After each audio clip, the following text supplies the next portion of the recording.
Bayangkan seorang tokoh muslim yang hebat, yang berani menantang gagasan filsuf seperti Aristoteles, Socrates, dan Plato, yang telah membawa filsafat ke arah baru, yang gagasan-gagasannya masih dipelajari di banyak universitas terkemuka di Eropa.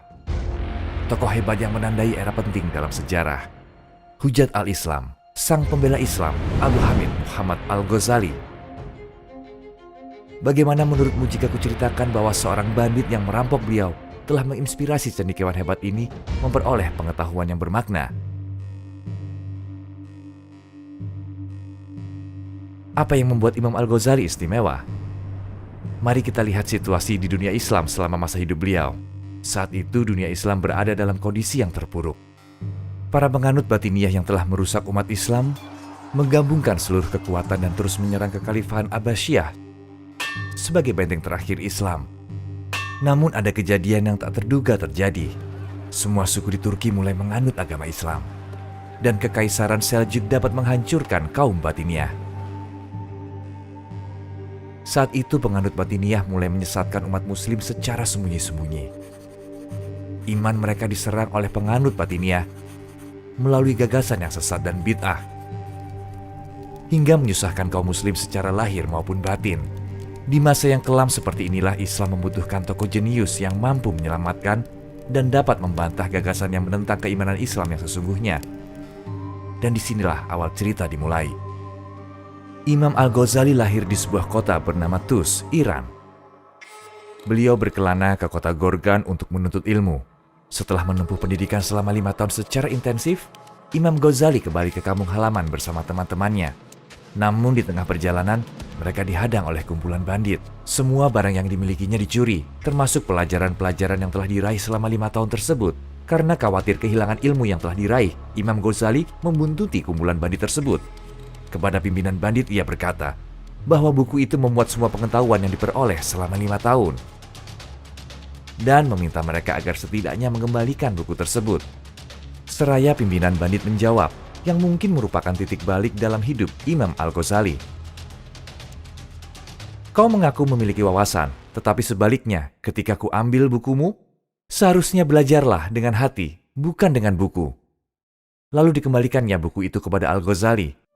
Tidak ada yang mengira seorang bandit bisa mengucapkan kata-kata tersebut. Namun beliau tidak melihat siapa yang mengatakannya, tetapi siapa yang membuat bandit itu mengatakannya. Al-Ghazali menganggap itu sebagai peringatan dari Allah Subhanahu wa Ta'ala.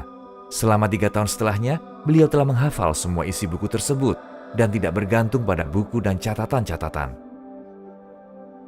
Karena haus akan ilmu yang lebih lagi, beliau berkelana kembali menuju Naisabur. Imam Ghazali berguru pada Imam Haramain Al-Juwaini, tokoh cendekiawan paling tersohor dalam ilmu kalam pada masa itu. Dengan sangat kusyuk, ia mendalami ilmu fikih Syafi'i, ilmu akidah, ilmu logika, ilmu kebijaksanaan, dan ilmu filsafat. Dan beliau menguasai semua ilmu tersebut. Beliau kelak tumbuh menjadi pahlawan muslim. Gurunya dengan lantang memuji beliau dengan sebutan Al-Ghazali adalah lautan tak berdasar. Ketika Imam Al-Ghazali sedang menulis kitab fikih Islam berjudul Al-Manhul, sang guru kembali memuji dengan mengatakan, "Kau menguburku hidup-hidup, tak bisakah kau menunggu sampai aku mati?" Imam Al-Ghazali memiliki kecerdasan dan ingatan yang luar biasa.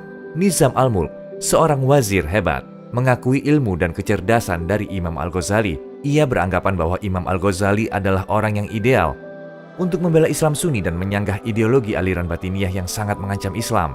Karena penganut batiniyah tidak dapat dikalahkan dengan kekuatan militer, maka cara melenyapkannya adalah dengan mematahkan ajaran-ajaran mereka.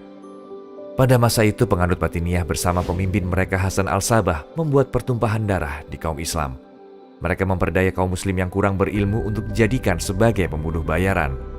Di saat mereka membantai tokoh-tokoh umat muslim, para pemimpin muslim dengan hanya bisa menyaksikan orang-orang terpercayanya dibunuh satu persatu. Karena kejadian tragis tersebut mereka harus membubarkan pergerakan batiniyah dengan cara melawan dan mementahkan ajaran mereka. Untuk mencapai hal itu, Nizam Al-Mulk mengundang Imam Al-Ghazali ke Baghdad. Baghdad adalah salah satu kota paling ramai di dunia pada saat itu dan merupakan salah satu kota pendidikan terkemuka.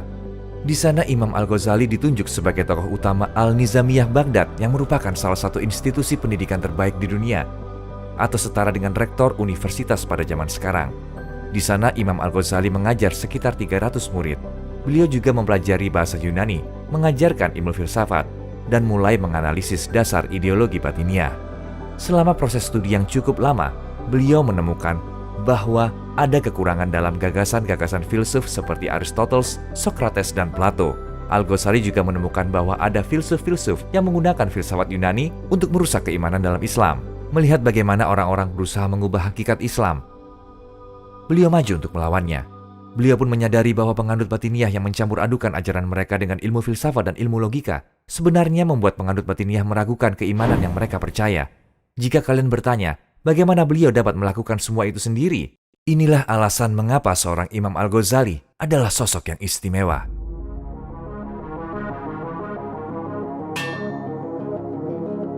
Imam Al-Ghazali membuat rencana setelah melakukan studi dan analisis secara mendalam.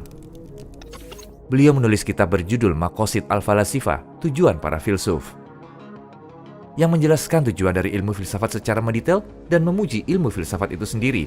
Dengan demikian beliau menjadi lebih dikenal dan dapat diterima oleh para filsuf. Mereka pun mengakui kepintaran Imam Al-Ghazali dalam menjabarkan tentang ilmu filsafat secara akurat dan terperinci. Beliau dipandang sebagai seorang filsuf yang mumpuni. Sampai di titik ini, beliau telah melakukan sesuatu yang luar biasa. Beliau kembali menulis kitab berjudul Tahafut Al-Falasifah, kerancuan para filsuf. Beliau menyangkal beberapa sekolah ilmu filsafat beserta para filsufnya. Dengan menggunakan bukti yang logis dan masuk akal dalam kitab tersebut, lewat ucapannya mengatakan bahwa penilaian para filsuf tidak didasarkan atas penelitian dan karya ilmiah, tetapi atas asumsi. Berarti hasil tersebut bukan hasil mufakat, yang akhirnya membuat beliau mengkritik bahwa filsuf-filsuf pada saat itu menyajikan pandangan mereka secara pribadi dan bukan sebagai kebenaran yang mutlak. Semenjak Imam Al-Ghazali menggunakan metode filosofis untuk menentang para filsuf, ia dikenal sebagai seseorang yang menantang ilmu filsafat dengan ilmu filsafat itu sendiri.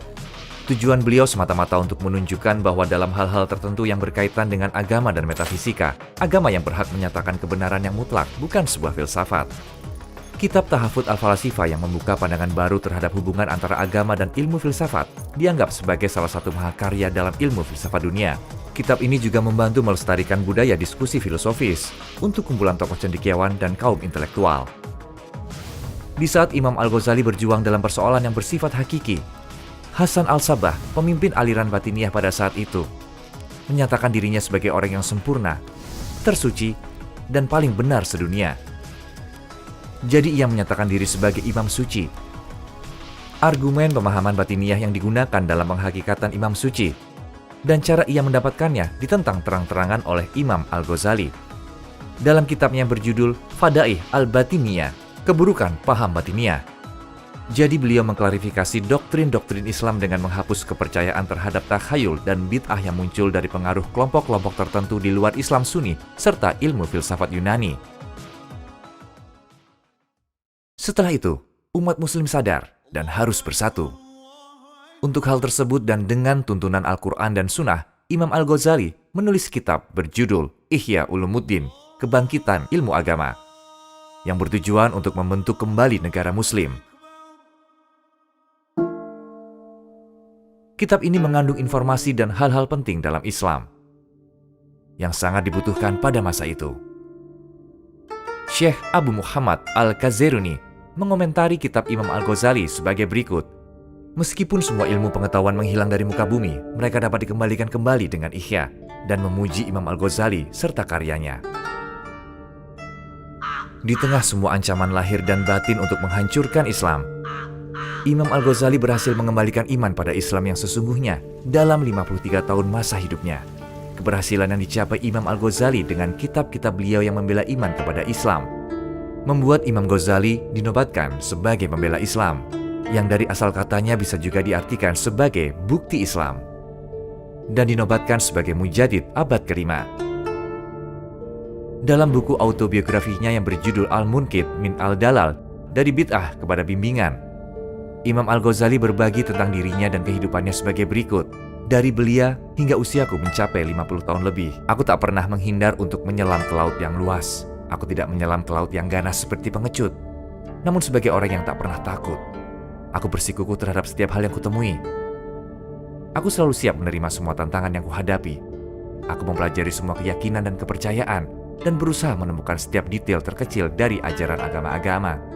Karena itu, sejak masa kanak-kanak yang penuh kebahagiaan, aku terbebas dari kekeliruan dan tidak terikat oleh sebuah keyakinan yang diwariskan leluhurku.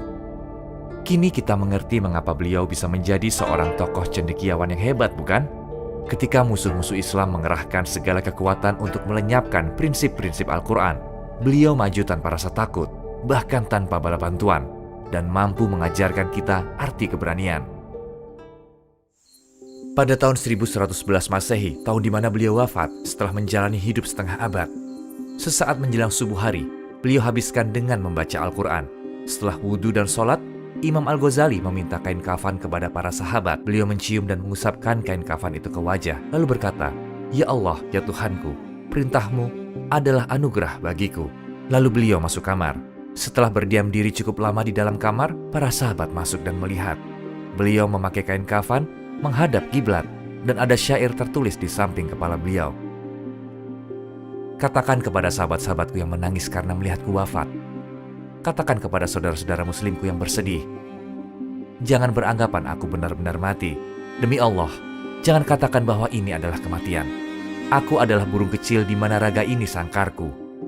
Aku terbang meninggalkan sangkarku. Aku seperti sebuah jasad di antara kalian pagi ini. Aku telah hidup dan sekarang menerima ajalku. Jangan anggap kematian itu abadi. Ketahuilah bahwa kematian adalah kehidupan lain yang sangat didambakan. Jangan beranggapan kematian itu sakit dan menyiksa, melainkan hanya pindah dari satu rumah ke rumah lain. Bawalah yang kalian butuhkan dan bersiaplah untuk ke sana. Jika kalian ingin mendengar nasihatku, jangan terlena. Mari merahmati satu sama lain dengan berdoa. Kami yang telah pergi tahu bahwa kalianlah berikutnya." Kata-kata terakhirku adalah Assalamualaikum. Semoga Allah selalu melindungimu.